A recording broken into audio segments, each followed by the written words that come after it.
we understand morals and values and that the importance of respecting one another. But perhaps the flip side to that is when we stand back and do nothing when we see that inequality or injustice are taking place.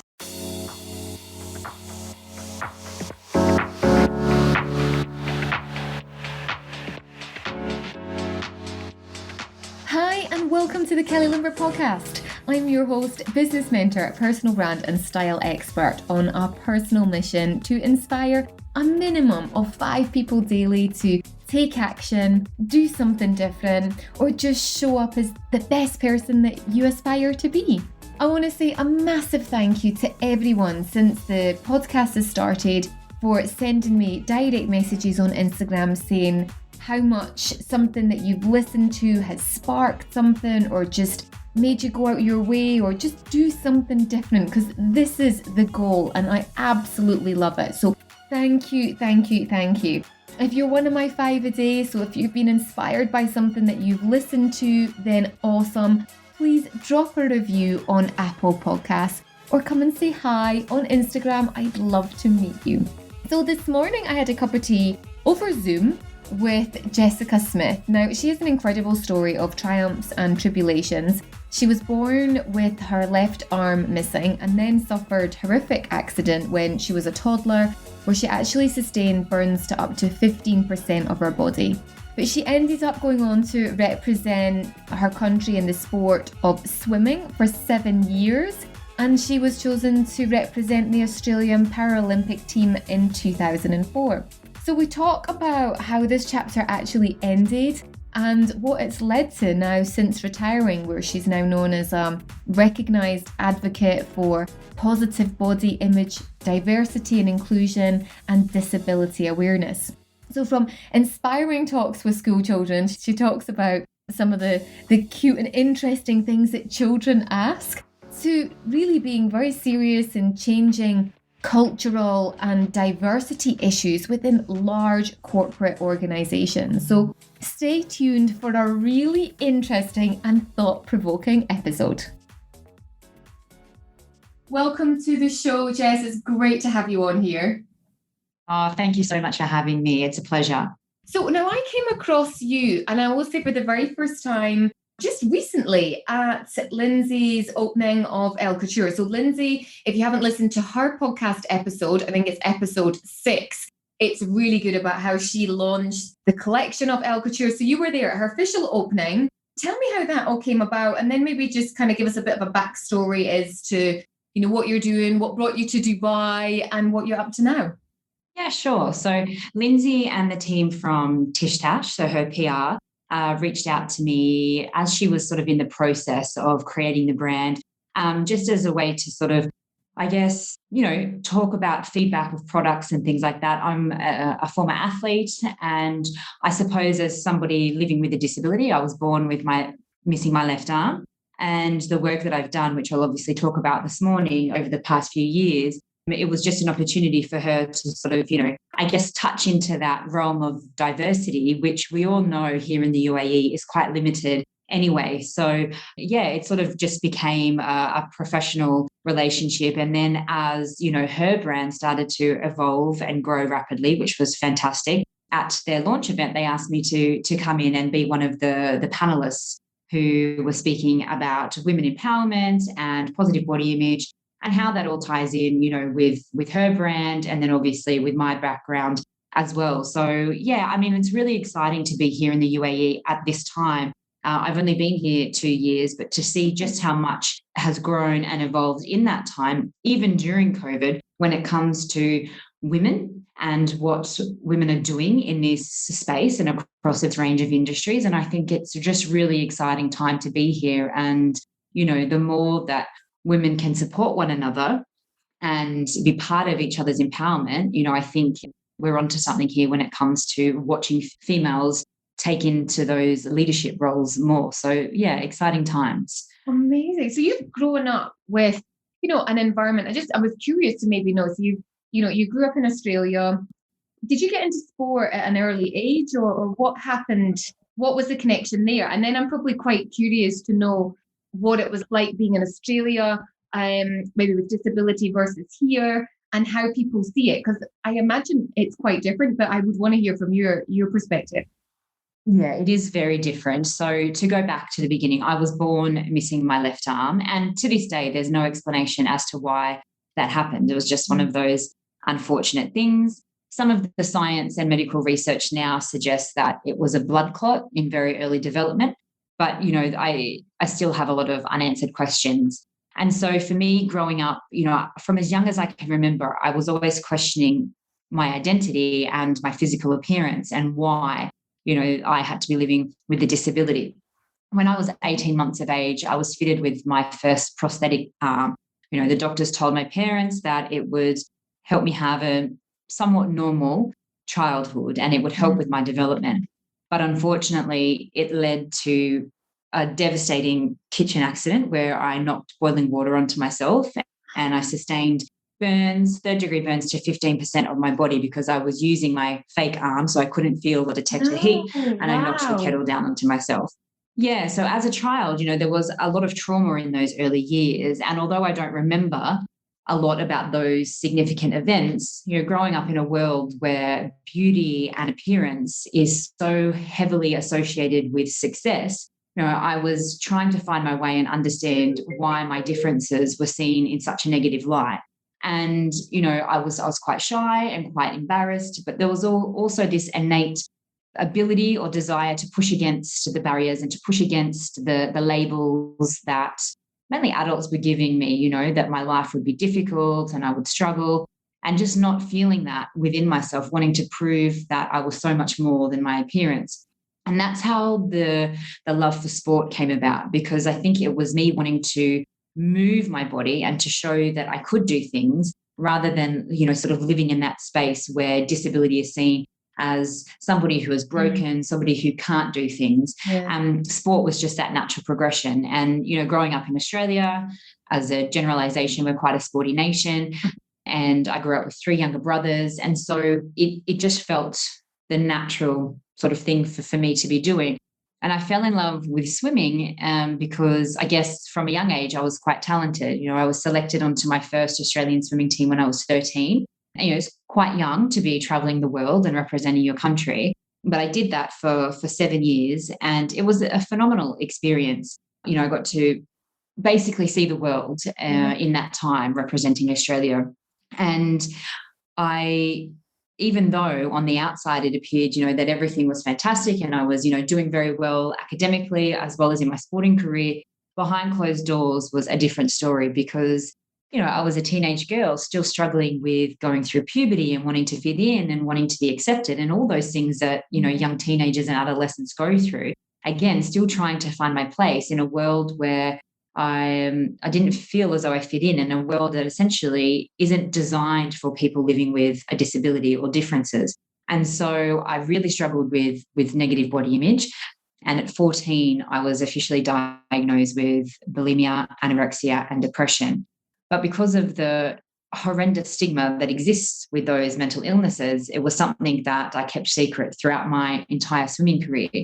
But of course, by the time I'd sort of reached the peak and the pinnacle of my swimming career, which was at the Paralympic Games in Athens in 2004, it sort of was like the most amazing thing, but also the worst part of that period of my life because my body just started to give way and unravel because of my eating disorder. So I was supposed to medal in Athens, but I was the only member of the Australian swimming team to not make a final. And it is honestly taken me so many years to even verbalize that out loud because, again, of the shame and the guilt. But for me, it's important because it's a significant part of my story because obviously not every elite sports person goes on to win gold at the Olympics or Paralympic Games. And, there are so many people who need to have their stories told and heard in order to understand why. And I think for me, one of the biggest struggles was feeling that I couldn't give myself a voice around the negative body image and the eating disorder struggles because I felt as though I was already a burden on society because I lived with a disability. So therefore, who was I to have all these extra struggles?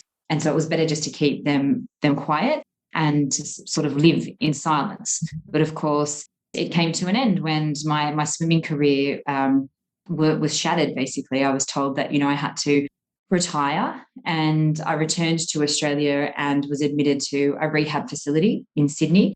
And I spent 6 weeks there as an inpatient. And, you know, the cliche side of the story is that that was the best thing that could have ever happened to me, because that was the ultimate turning point, you know, of reaching my complete rock bottom, to realize that there was so much more worth living, and that, you know, I had to just trust in that recovery process and trust that next step, even though I was terrified of what that might be. And certainly terrified of letting go of my swimming career, because I didn't want to just be a female with a disability. So it's been a very tumultuous ride up until till now. And, you know, throughout that experience, really coming to terms with what disability is, what it means to me, what it means to the rest of society, and how I can respectfully and gently try to educate and, I guess, inform people in a way that helps society as a collective to be more inclusive and more understanding of what disability actually is. So that's kind of the space that I'm in at the moment. But my swimming career has certainly given me so many parallels in the work that I do now today. Yeah, I can imagine. So just to backtrack a little bit, what age were you when you sort of came back to Australia and that was your kind of turning point? So I was 19, and, you know, which essentially is so young anyway, you Yes, know. absolutely. I held on to swimming for a little bit longer, but I officially retired when I was 21. And, you know, I suppose that's quite an average age when we're talking in swimming career, because you start so young. But really, I look back now and think I was so innocently naive in many ways, thinking that my life was completely over because my swimming career was over. But obviously now looking back and really realizing that it was just one chapter in everything, you know, that life is about. You know, given your sort of experience that you've gone through, how would someone spot, you know, and I say someone like, you know, whether you're a mom, an auntie, a friend, or, you know, just someone going through that age and kind of not just put it down to, oh, it's the stress of the Paralympics or it's the stress of just being a teenager. What are some of the things that, you know, from your experience, people could watch out for, or how could you help someone? It's a really good question. And I think it's obviously gotten even more difficult for people to be able to identify behaviors of a loved one who might be experiencing negative body image or eating disorders, because, you know, the introduction of social media and people spending a lot more time online has made that challenge even more complicated. But I think for young people, men as well, who have become a little bit more withdrawn and who have, you know, obvious different behaviors around food intake and perhaps exercise, making excuses to perhaps not socialize and instead exercise or avoid food in certain ways. And I think there are some very practical ways that parents in particular and family and friends can start to identify whether or not, you know, a loved one is experiencing those negative thoughts or feelings. And of course, negative thoughts and feelings towards our body are something that every single one of us has experienced at different stages of our life. Mm-hmm. But it's when that starts to become all consuming, and, you know, it's getting in the way of study, or it's getting in the way of socializing. And I think that's a really big one. And also why it's more complicated, because a lot more of our socializing at the moment is online. And so it can be hard to differentiate between when somebody might be socializing with friends online or whether or not they're actually withdrawing completely. So I think also being aware of what resources are available here in the Middle East. There are some amazing organizations set up to help, you know, adolescents in particular around mental health, and also those who might be struggling with eating disorders. So it's just knowing that if you feel as though a loved one might be experiencing negative body image issues, how can you sort of help to support them in the best way possible? And also knowing that none of us ever have all the answers. And so just being prepared to walk with that person on their journey, without necessarily thinking that you're going to be the one to fix that, I think is really important for parents to know. Really good tips. So kind of looking out for the sort of the withdrawn, or just doing different behaviors that they wouldn't normally do, knowing resources that you can suggest if you think that they might need something like that. And I guess just always offering, you know, is everything okay, or checking in, or you know, just being there.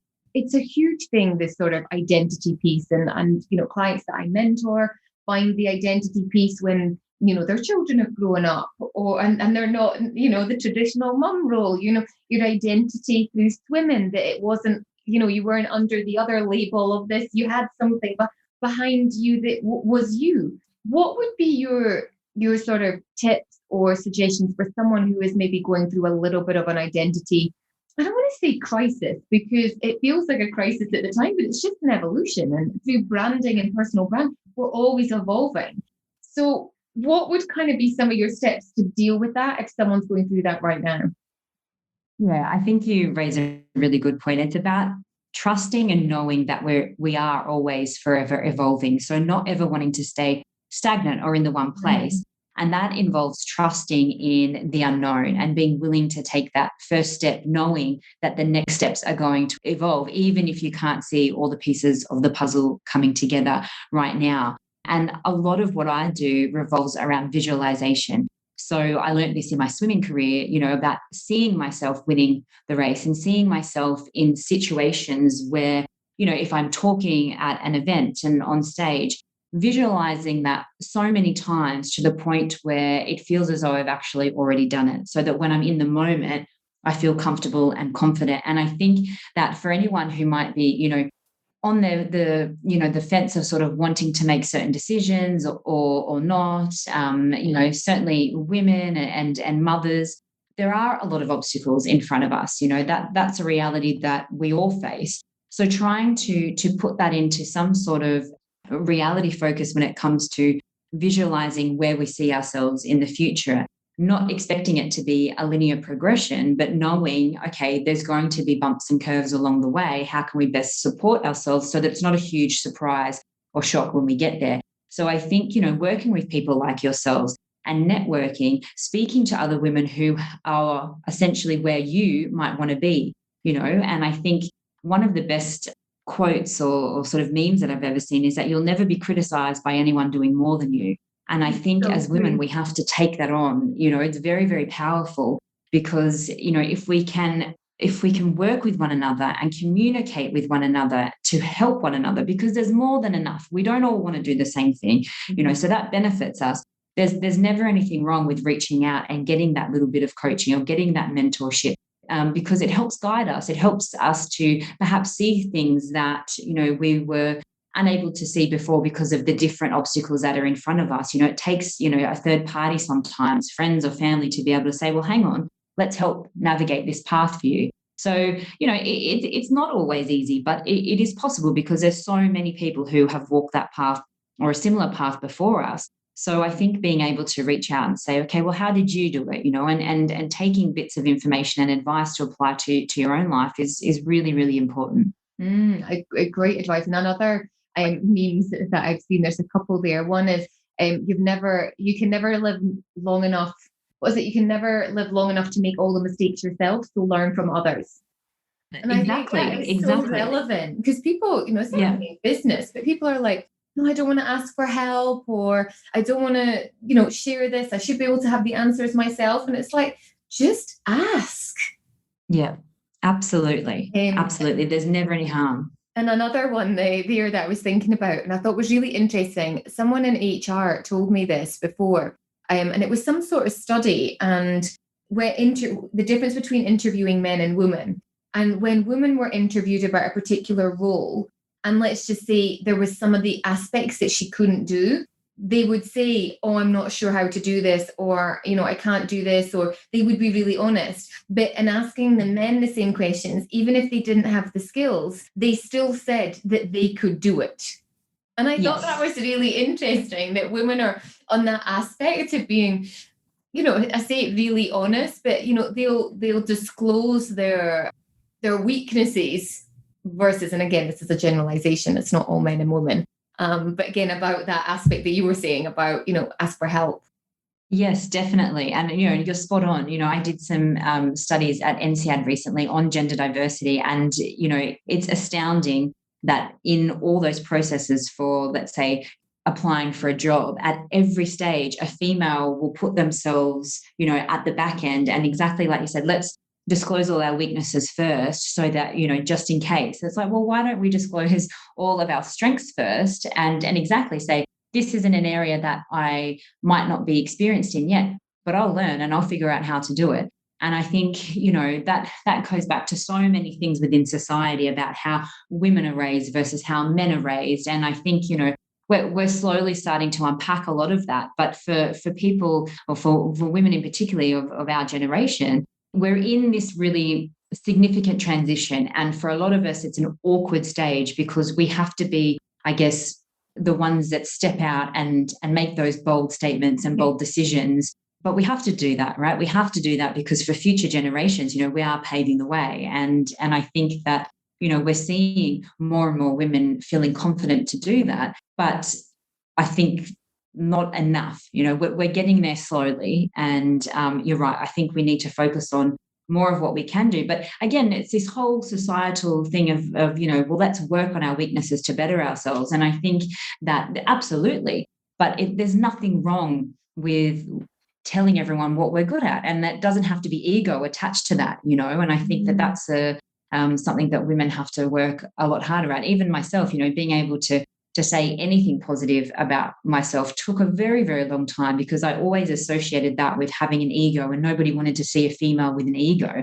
And we have to change that dialogue. We have to change that conversation because that's not what it is at all. And if we're ever going to make significant grounds, then we have to allow one another to praise, ourselves and each other. That's how it works. And, the recent stats suggest that, gender equality is 99 years away. Wow. So we've got a long way to go, but it starts with the conversations that we're having now with one another. Is that so? 99 years, they reckon? Yeah.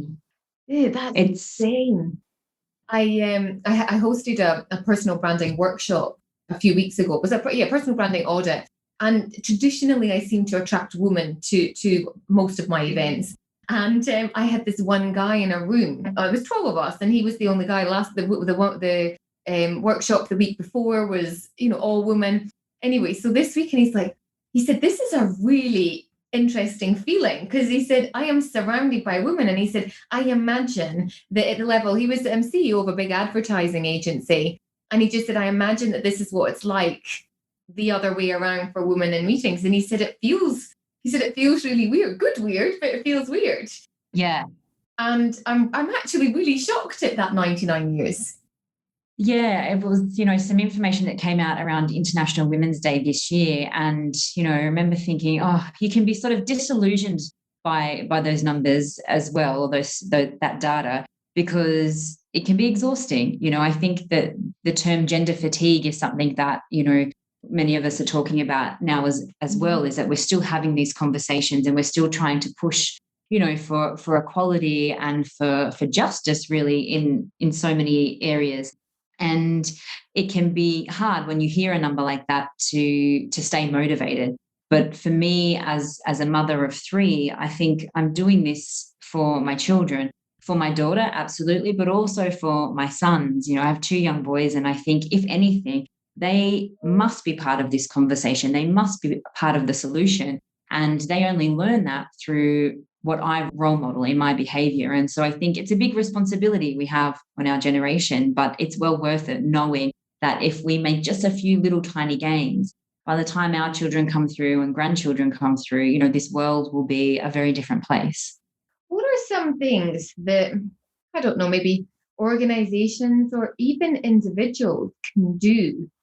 Because when you talk about something like, supporting charities, it can seem like such a big, you don't know where to start, or gender equality. It just seems something so big that how does someone, just one person or one organization, make a difference? I don't know, any suggestions? If someone's listening, well, they could bring this into their company, or as a person, what could they be doing? Yeah, I think this is an incredible question, because it's often the one that's so easily overlooked, because so many of us we become so overwhelmed because the problem seems too big, too large.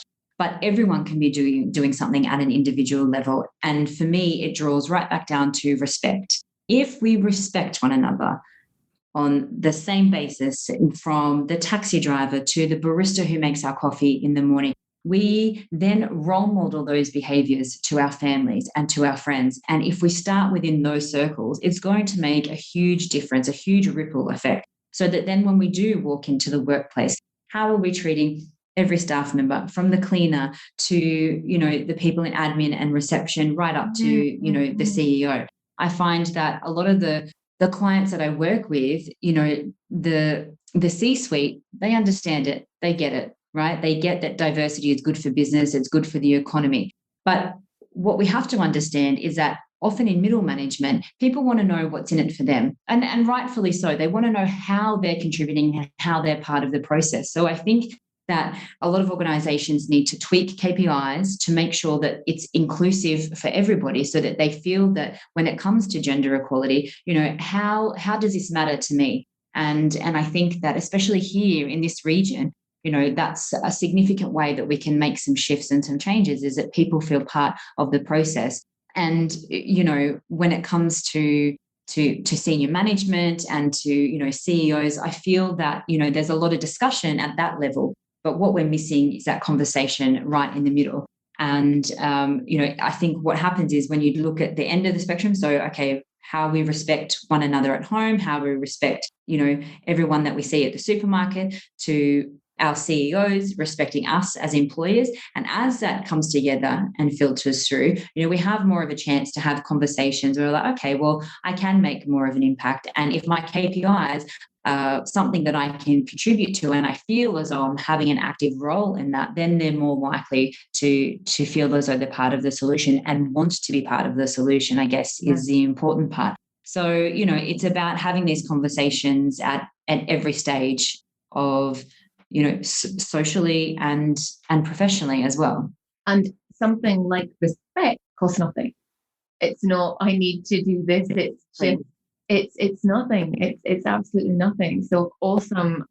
And again, it's something that we all know. We all know we should be doing it, but how can we do it consistently? I think is probably one of the aspects that people do, because I do think people on a day-to-day basis do respect maybe their spouse or their, someone close to them, but it's not like you say, a consistent, maybe for the ripple effect to make a difference.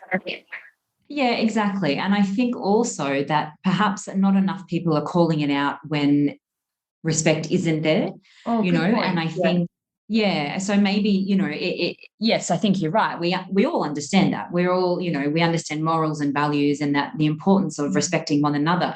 But perhaps the flip side to that is when we stand back and do nothing, when we see that inequality or injustice are taking place, I think is really important too.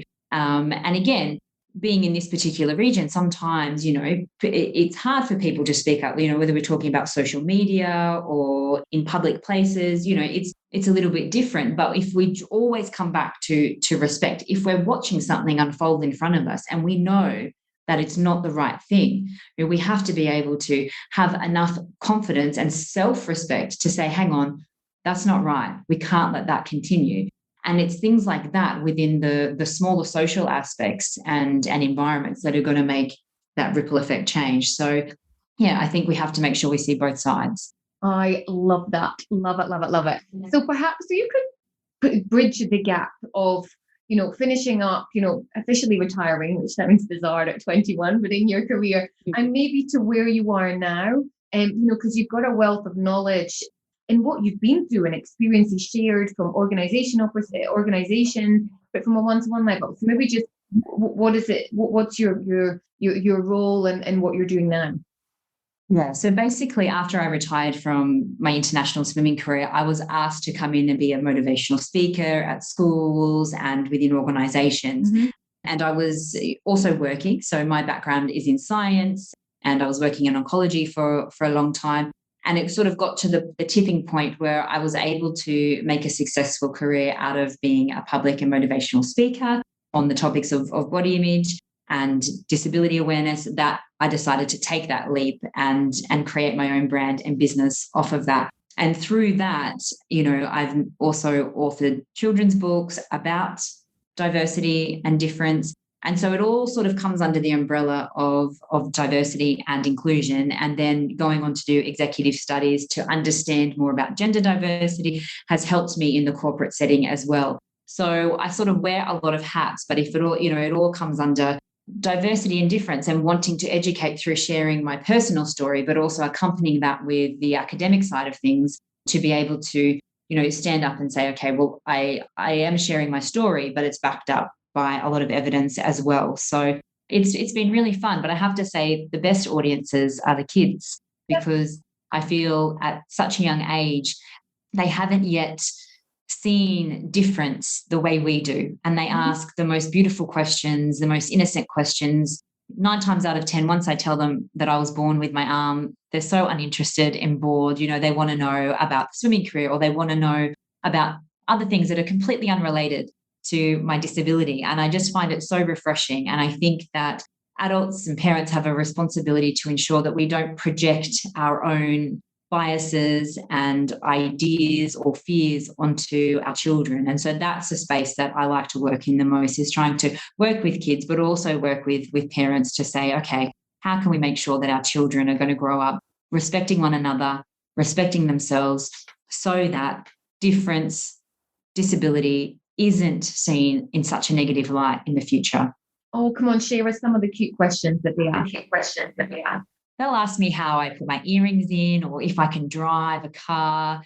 They'll want me to do handstands. I'm like, okay, I don't think I can do a handstand, but that's not because I only have one hand. It's because, just the most bizarre things. And I think it's beautiful. Or they'll say, oh, my mum has blonde hair, or, they'll start to find things that they see in me that then they can identify with people that they know in their own life. And I think that that's what's really special, is when they can start to see similarities. They don't see difference first. And that's just, the most beautiful part of it all. But also being into schools where I talk about prosthetic limbs and, wheelchairs and prosthetic legs. And, I said to one group of students, wouldn't that be amazing?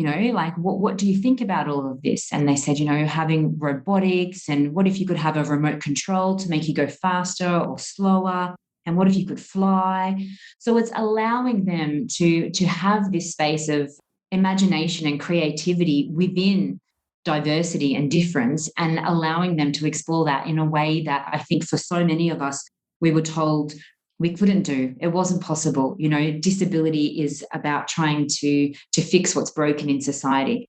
But if we let our children come from a different space where they see so many opportunities, then we can learn from them. And I think that that's, it's very exciting. I'm just going to wrap up. So just one question, and then we'll finish on the first one about Dubai and Australia and the differences. But I noticed in a lot of, in all of your pictures, you don't ever wear a prosthetic arm. So did you stop that after the kitchen accident, or is it just you embrace it fully? Or I continued wearing an arm till I was about 8, but it was really awkward and really uncomfortable. And I think a lot of medical professionals want to help by fixing. And for me, I had to try and retrain my brain that I had 2 hands, and I couldn't do that. It was, and I think a lot of people didn't understand that, this wasn't actually helping or fixing me. It was more of a hindrance than anything else. And so now, I find it also expensive, having to pay for them myself, or parents, and all of that, having to fork out so much money in my younger years. But now, no, there's nothing that I can't do without one. So I prefer not to wear one. Oh, very good. So maybe just finish up with that whole kind of, because I asked you 2 questions in the beginning, and I'm like, I'm not going to forget it. So you moved to Dubai, just sort of recently, a couple of years ago from Australia. And in some ways, Dubai is so forward thinking and futuristic. And in other ways, I think this city it has its own challenges. So what's that been like for you coming here? Because I can see what it's like for myself, but you'll know way better. Yeah, so we relocated to Dubai from Australia about 2 years ago for my husband's job. And in that time, it has been fascinating to see how disability is often hidden away. I go to the supermarket and I feel so many eyes, cast on me, and the stares and the pointing, because people don't see disability, And at first I was it was quite confronting. But now I realize and understand, cultural and all the other, complexities with how Dubai has rapidly grown over the years, and wanting to, again, be a part of the process where I can help educate. And so, I often say to parents, if you see me in the park and your child has a question, please let them come and ask me. I don't want children to feel that they can't talk about disability, even though, for many people, that's what the advice has been. And you're so right. In so many ways here in Dubai, we are very advanced. But I think what needs to happen is more people with a disability need to be included in the conversation from the ground up. So there needs to be not just a tokenistic, performative activism, where we put somebody on stage or we put somebody in a photo. Exactly. There needs to be inclusion at every single stage. And that's not what's happening at the moment. So that's what I would really like to see take place over the next sort of, 12 to 18 months and then well on into the future, because people with a disability have a lot to contribute, and people with a disability don't just want to talk about disability. There's so much to an individual, and disability is just a part of a person's life. And so that's what I hope to educate people about here. And I think it's an exciting time because we as a society are more aware and more willing to listen. So I'm excited. Awesome. So where can people find you? Can you share your social media handles and your personal branded website? Yes. So please follow me at Jessica Smith 27, and my website is jessicasmith.com.au. Awesome. Well, thank you so much for your time. It's been an amazing insight into, all aspects rather than, sort of disability on one side, but like you say, the diversity side into gender equality and how that's all shaping up. So thank you so much for sharing your knowledge, and I wish you the best of luck. I was going to say, my pleasure. Thank you for having me.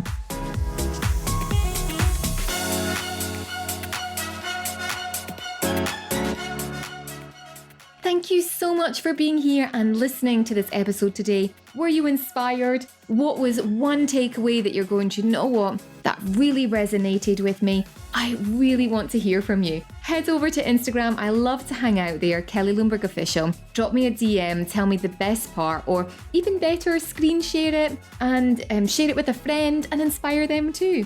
We are growing weekly and it's all down to you. Thank you so much. Reviewer of the week left this message. Great interview with 3 inspiring entrepreneurs, well worth the listen. Lots learned, and the story of Tish Tash was full of interest. From AGunny60, thank you so much. So please leave a rating and review on Apple Podcast. It really does make a massive difference. Until next time, be inspired and keep following your dreams.